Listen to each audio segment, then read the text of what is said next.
All right, I found this study fascinating. So, your dog comes in for a routine dental cleaning and leaves with a diagnosis of osteoarthritis. Now, that sounds strange until you see what this new study found. As veterinarians, we tend to think of periodontal disease and osteoarthritis as completely separate problems. One affects the mouth, the other affects the joints. But they actually have a lot in common. They're both among the most common chronic inflammatory diseases affecting middle aged and older dogs. They're both progressive, and perhaps most importantly, they're both often missed by owners until they're advanced. So, the study researchers looked at 30 medium and large breed dogs that were coming to the University of Tennessee for one thing: a routine dental cleaning. These dogs had no previous diagnosis of osteoarthritis. Now, before anesthesia, they performed orthopedic examinations and owner questionnaires. Then, while the dogs were already sedated for their dental procedure, they obtained radiographs of all of the major joints. The results were eye opening. Researchers expected arthritis to be common.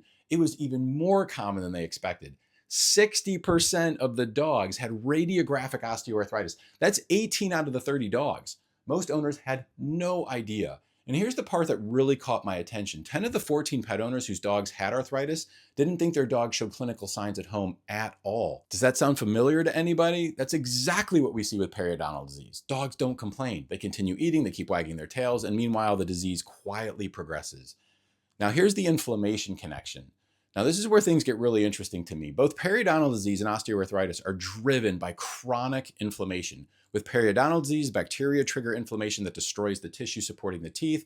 And with osteoarthritis, inflammation inside the joint gradually damages the cartilage, the bone, and the joint lining.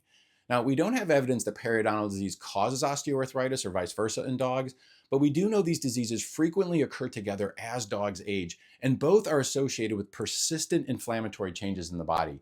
That means a visit for one disease may be an opportunity to look for the other. So during a dental procedure, your dog is already sedated or anesthetized, being carefully monitored and in the hospital. And that makes it an ideal time to obtain orthopedic radiographs in dogs that are at an increased risk for osteoarthritis.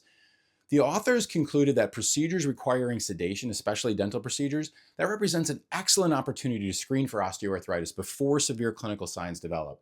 So think bigger than teeth. I think this study teaches us something much larger. A dental cleaning isn't just about removing tartar. It's one of the few times we have for a middle-aged or a senior dog under anesthesia for preventative care. That creates an opportunity to evaluate the entire patient: oral health, joint health, body condition, muscle condition, overall wellness. Instead of asking, should we only clean the teeth? Maybe we should be asking, what else can we learn about this pet while they're safely under anesthesia? My take home message here is periodontal disease and osteoarthritis are two of the most common chronic diseases in aging dogs. Both are often silent, both progress for months or years before owners notice anything. And this study reminds us that a routine dental procedure may be one of the best opportunities to identify hidden osteoarthritis early on, which is going to allow for treatment interventions before the pain becomes obvious. So if your dog was already asleep for a dental cleaning, would you want your veterinarian to screen for osteoarthritis at the same time? Let me know in the comments below, and follow me for more evidence-based veterinary medicine.